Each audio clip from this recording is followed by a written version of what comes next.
Right, so joining us on the phone is Mick Mills. Hi there, good morning. Hello, Phil, good morning. Right, so we're talking about winter... winter first aid. Winter first aid, yes. Yeah.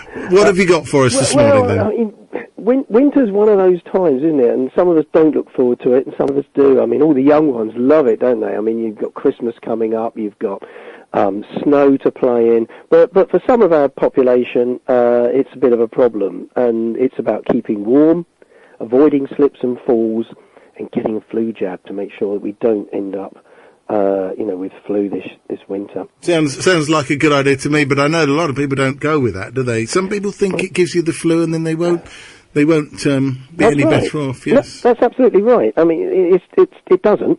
It doesn't give you flu. It's free for the over 65s and for some medical conditions. And if anybody has got a letter from their GP, you really do need to follow it up. Flu is a horrible condition. It really is bad. You might get a slight reaction afterwards, but very few people do. I've had mine. My mum-in-law's had hers, and she's 80, and she's not had a problem. And for most of us, it's never a problem. But it's much better than getting flu.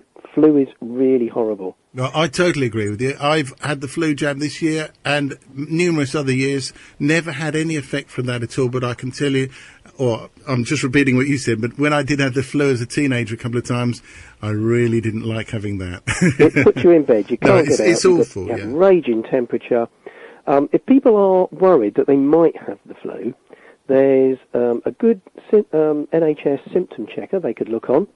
Go onto Google, and you can look at it online. Just type in NHS symptom checker, and you can put your symptoms in, and then they can tell you whether or not you need to call for help. But if you're looking after somebody with flu, apart from giving them pain relief, the paracetamol and the ibuprofen and things like that, always do remember, the 3 rules. These come out every year. Do you remember it? It's catch it with a tissue, bin it, stick it away in the bin, and then wash your hands, kill it. So catch it, bin it, and kill it. This is the government's advice that comes out every year, and it's really good advice. Flu's not the only one, of course. You've got the norovirus, the winter flu, the winter vomiting virus, a bit of C. diff around as well, which is often blamed on hospitals, but it's actually in the population as well. But good hand washing is a good way to try and reduce the spread of flu. Tell us about injuries. If we go out on our sledge later in the week or next week when we have the snow, if we do. Well, I'm hoping not, Phil. But no. Maybe we do. What do we do then? Yeah, okay. These are the slips and falls and that kind of stuff, really. But good grippy shoes is the best way of avoiding that. But if you do trip over, just think about, again, a few basic rules. If somebody is in such pain that they can't move, then don't move them. Anybody with neck or back injuries, keep them nice and still. But remember, we're in the snow now. So snow means keeping people warm. So the way that you do that is actually to be a bit prepared. Because if you are going out, then if you're going out in the car, then stick a blanket in the car. You don't do that if you take a sledge with you, but you could help by giving them perhaps extra coats or making sure they don't go out with insufficient clothes. So if somebody can't move, keep them still, get help. If they can move, get them to safety. Get them somewhere in the warm, because people who feel ill, especially if they're in pain and they're in the cold, they seem to suffer a lot more, so better to get them nice and warm. Ask them how bad it is. If it's really bad, then you're probably going to need to get them to the doctor. You can always keep things still. We call it immobilization. That's really useful.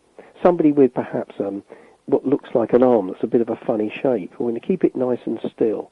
Get them to hold it up against themselves and keep it still. Give them some padding of some sort if you can find it, and try and keep it still until you can get to medical help. Other things, if they cut themselves or that kind of stuff, we'll just cover it up. If you can wash it when you get somewhere nice and warm, wash it, dry it, and cover it up with something like a plaster, then that's fine. So really, it's all about just a little bit of preparation, but remember that you're dealing with the cold now. That's the only difference. The other thing, while we're on that subject of cold, this is the time of year when we start worrying about perhaps the elderly. Hypothermia is the worry during the winter, especially for people whose houses aren't heated properly, or perhaps somebody that's tripped and fell in their house before the heating's come on, and they're trapped on the floor now and they can't get the heating in. They can't turn the heating on. So really, it would be lovely if we all looked in on our neighbours regularly. We're a bit guilty in this country that we're a bit insular, I think. Don't you think, Phil?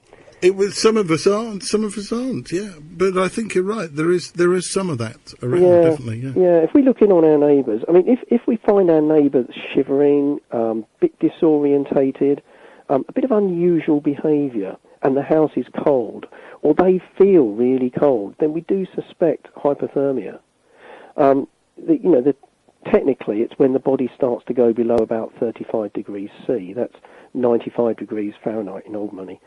And then really that can be quite dangerous. And if it goes below 30 degrees, then it's very dangerous. So what we're trying to do is you think about gentle warming.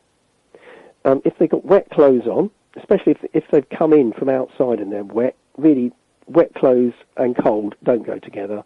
Nice dry clothes, warm drinks, and chocolate. At last, there's a medical need for chocolate, which I think is absolutely fantastic. Chocolate gives us lots of energy, and warm drinks and chocolate, and if they're quite cold, a nice warm bath. But when we say warm, we just mean just warm. 40 degrees is the recommended temperature, which is 104 Fahrenheit. Well, Mick, thank you very much for joining us. Where do we find out more? We're going to have to go now, but just give us a little bit of an idea about where we find more information. Look on the St John Ambulance website on www.sja.org.uk. Fantastic. Thank you very much for all that. I'm sure we'll get to chat to you again before Christmas with more winter advice there. Thank you very much, Phil. Indeed. Cheers, Mick. Bye.